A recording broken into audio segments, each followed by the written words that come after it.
ইসলাম শ্রম এবং শ্রমিকের সর্বোচ্চ মর্যাদা দিয়েছেন। আমরা যে কাজ করে খাই, ইনকাম করি, আমরা শ্রম দিয়ে, শ্রম ত্যাগ করে যে আমরা ইনকাম করি, এটাকে আল্লাহ সুবহানাহু ওয়া তাআলা সর্বোচ্চ মর্যাদা দিয়েছেন। ইসলাম, কোরআন এবং হাদিস। আল্লাহ সুবহানাহু ওয়া তাআলা পবিত্র কোরআনের সূরা জুমার 10 নম্বর আয়াত দ্বারাই প্রমাণিত। আল্লাহ সুবহানাহু ওয়া তাআলা বলেছেন কি, ফাইদা কুদিয়াতিস সালাত, তোমরা যখন সালাত আদায় করবা, নামাজ শেষ হওয়ার পরে, ফান্তাশিরু ফিল আরদ, জমিনের মধ্যে ছড়িয়ে পড়ো, এবং ওয়াবতাগু মিন ফাদলিল্লাহ, আল্লাহ সুবহানাহু ওয়া তাআলার অনুগ্রহ সন্ধান করো। অনুগ্রহ মিনস রিজিক সন্ধান করার জন্য আল্লাহ সুবহানাহু ওয়া তাআলা আমাদেরকে নির্দেশ দিয়েছেন।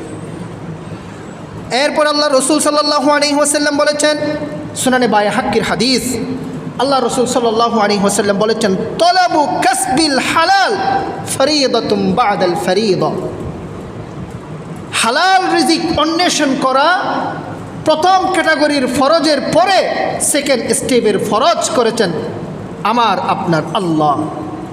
তলাবু কাসবিল হালাল, হালাল রিজিক অন্বেষণ করা, ফরিদাতুম বাদাল ফরিদা, প্রথম স্টেপের ফরজ হচ্ছে কালিমা, নামাজ, রোজা, হজ, যাকাত।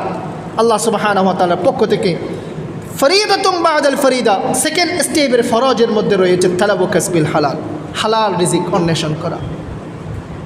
আল্লাহ সুবহানাহু ওয়া তাআলার রাসূল আমাদেরকে শিক্ষা দিয়েছেন, কোরআন আমাদেরকে শিক্ষা দিয়েছেন, টেবিলের নিচ থেকে নয়, শরীরের ঘাম জড়িয়ে 3 চাকার রিকশার পেট্রোল মেরে আমরা যেই টাকা ইনকাম করব, এই টাকা হচ্ছে আমাদের জন্য হালাল।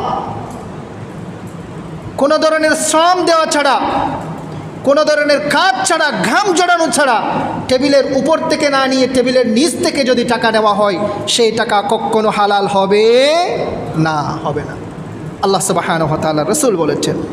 সুতরাং আমরা পরিশ্রম করব, এই পরিশ্রমের মর্যাদা আল্লাহ সুবহানাহু ওয়া তাআলা আমাদেরকে দিয়েছেন। আল্লাহ সুবহানাহু ওয়া তাআলা রাসূল আমাদেরকে সেই সুসংবাদ দিয়েছেন।